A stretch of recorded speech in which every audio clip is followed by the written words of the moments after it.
the Off-Grid Living channel show tonight, and we've got three guests to deliver some information about what they're doing. The first one up is Herbster Place, followed by Arky Lady, her first show tonight, and then KD. So without further ado, welcome to the microphone, Herbster. Good evening, everyone. I'd like to welcome everybody here. Things that I've done this week were I installed all the walls. If you see my journey to be off grid number 12, the 13 will be shortly up right afterwards. I redid all the walls in the bathroom.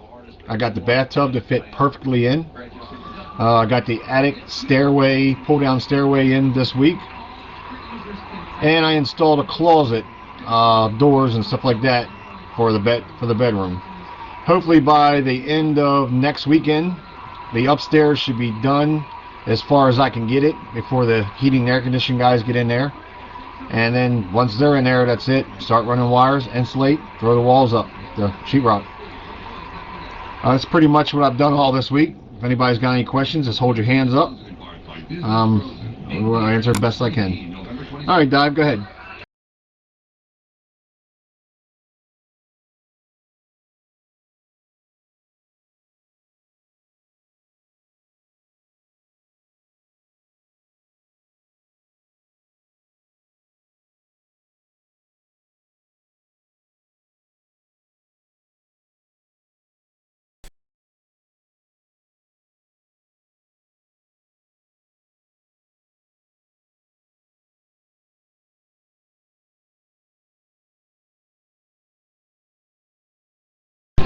Yes, I did. I actually did take consideration about that. The problem is with the bedrooms being that close together, and I had to expand the bathroom. If I put another closet coming out from the walls, it would actually make that room even smaller. So I did appreciate you guys for giving me your input on it. I was just trying to think as best as I could possibilities of keeping both bedrooms as wide as possible.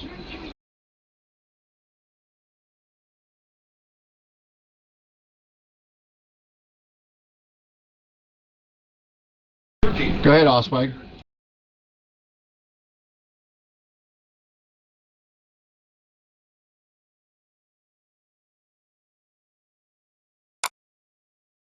Go ahead, Jeep. Herbster, you make it sound like that's all you did. Well, work, 2-3 jobs and do all of that. Yeah, all you did. My question is what type of wood are you using for your rough end? Are you just using standard 2x4, or are you going on 16 centers? Because it was hard to tell in the video, the spacing there. So I just want to know what type of framing technique you were using. It looked really good in the video. Yeah. Let me get to the first one. Yeah, that's all I did. That's because if I don't complete a room, I don't feel like I accomplished something. So it's like until those walls are up, I'm gonna feel like I didn't do anything until that part happens. Mostly all my frames that I built are on 16 centers. That's the way it equals out to your 4x8 sheets of sheetrock. This way they can have something to nail to. The studs that I'm using in different spots, if there's a doorway there, I'm using 2x4s. On the other ones, on the other outside of the walls, I'm using 2x3s. So that gives me enough room and doesn't try to make as much space as I possibly can. Go ahead, Seats.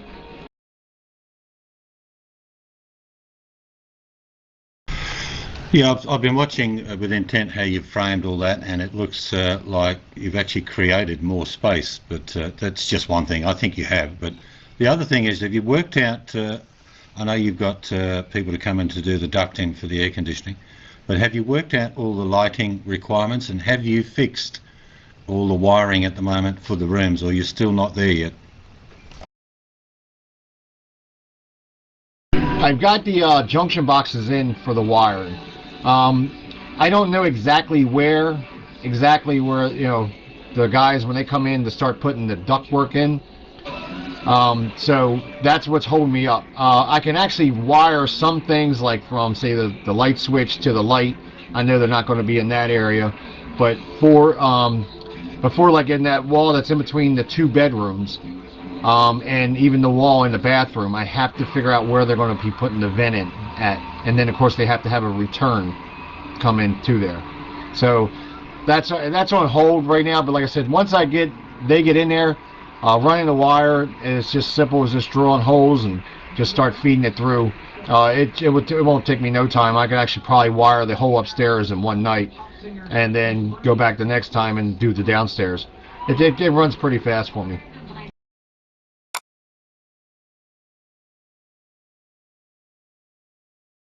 Go ahead, Alice Mike. Yeah, just a supplementary question to that, because I do recall when we were looking down the cellar stairways that I think Jeep and KD were making suggestions, and I did. What have you decided in the way for lighting? Is it just going to be a light switch with a light that you're going to do for that landing to go down, or have you thought of something along the lines of a skylight?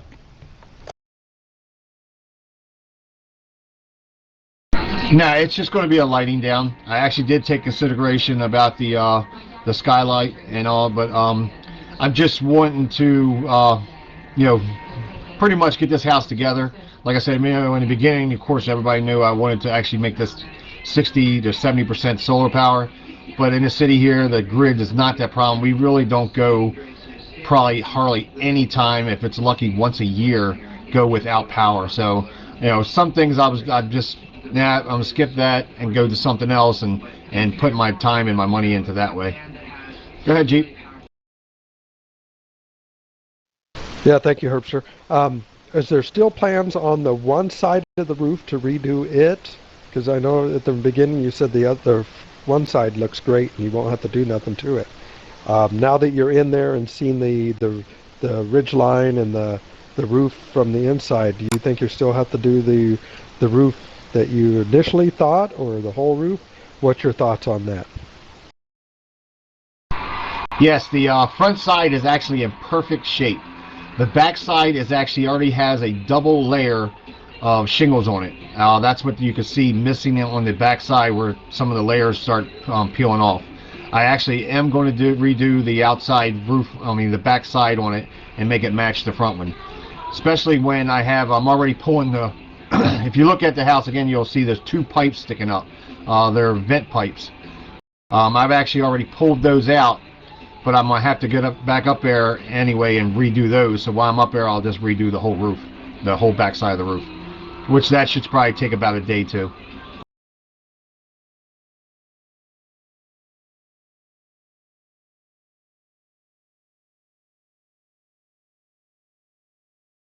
Yeah, just to follow up on that there, Herbster. Since you're redoing that roof at the same time, I know you said no on the skylights, but usually when you're redoing a roof, that's a good time to do a skylight at the same time, because you already have it tore open and you can just drop it in. It's just an idea if that's still an option or not. But since you're going to redo the roof, that I like that type of look, but that's completely up to you. Just it's a lot easier when the roof is off. You just have to do that. But go ahead. Yeah, very true. But I've already put the attic floor in, so that took out the advantage of having any of those skylights in. Yeah, like I said, I actually could have, but the over top of the stairwell would have been in the front part of the house, where I wasn't going to touch that roof at all.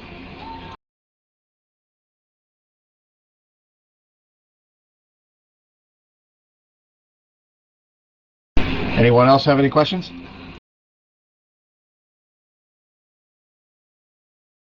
Go ahead, Seats. Yeah, I suppose it's the obvious question. I've built homes myself. You're working a full-time job. I imagine that you're probably not going to be finished by Christmas. I'm just envisaging this is going to be a January or February completion. It's not so much money, but it's time that you have. Have you got an idea when you think you'll have a completion? Roughly, of course. Let me see. When I first started out, I said 30 days, and then of course the stock market crashed and puts me behind as far as money-wise. But actually, it could be actually done before Christmas. It's just getting a right guy in there for the heating and air conditioning. As far as like the rest of the stuff, that's my biggest expense, besides getting to the kitchen, is the heating and air conditioning. So once I have those guys in there, you'll see pretty much work going by pretty much more fast, a lot more faster and stuff like that. So I'm still shooting for before the end of the year. This way the house can go up for sale or go up for auction by tax time, definitely. Yeah, generally in my country, nothing really gets sold in those 4 weeks over Christmas, the 2 weeks prior and the 2 weeks after. So normally nothing really goes on the market till about mid-January, but that works out well because I'm pretty sure your tax is 15th of February, am I wrong? Yeah, they start filing taxes as of February the 1st, I believe. April the 15th is the deadline, I think, in it, when you have to have your taxes in by. But they can start filing their taxes as of January the 31st or something like that. Yeah, just a supplementary to that. The reason I'm asking is it advantage to you tax-wise to sell it before that date or after? You understand what I'm saying about deductibles for this financial year or next? Have you worked out what's best for you? No, I haven't, but I noticed since the government went back into business here, interest rates has went down to 2.99 or something like that. So hopefully, like I said, that will be helping with the selling point of it for people that's buying it. So I mean, they can actually get financed for pretty cheap. As far as like tax time, I mean, before that date. Now, I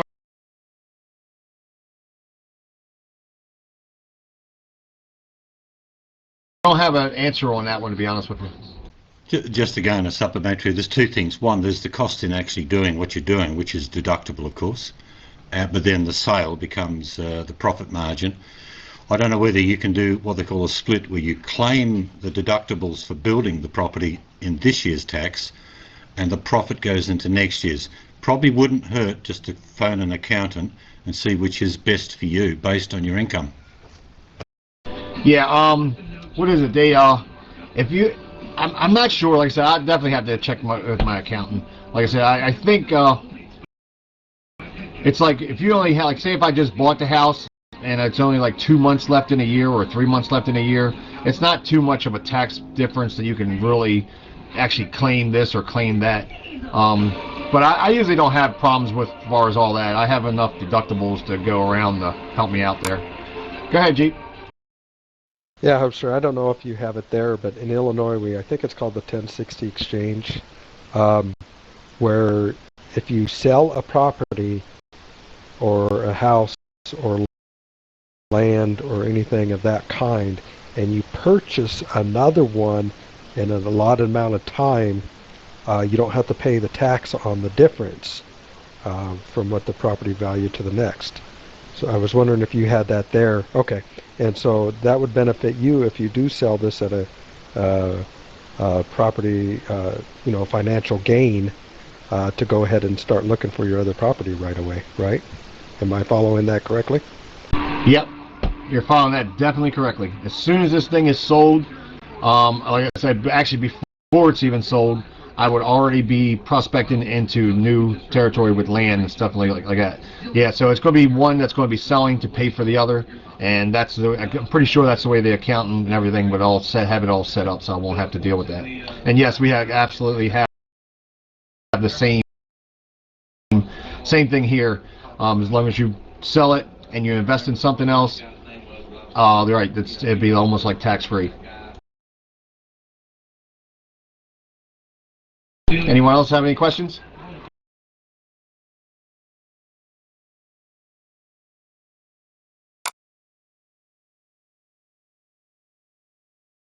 Go ahead, Barry. Here a while back when you was still thinking about doing solar in that little house there. You went by and found a place that was selling solar stuff, and you said that the lady was very knowledgeable, and you were going to try to do a video of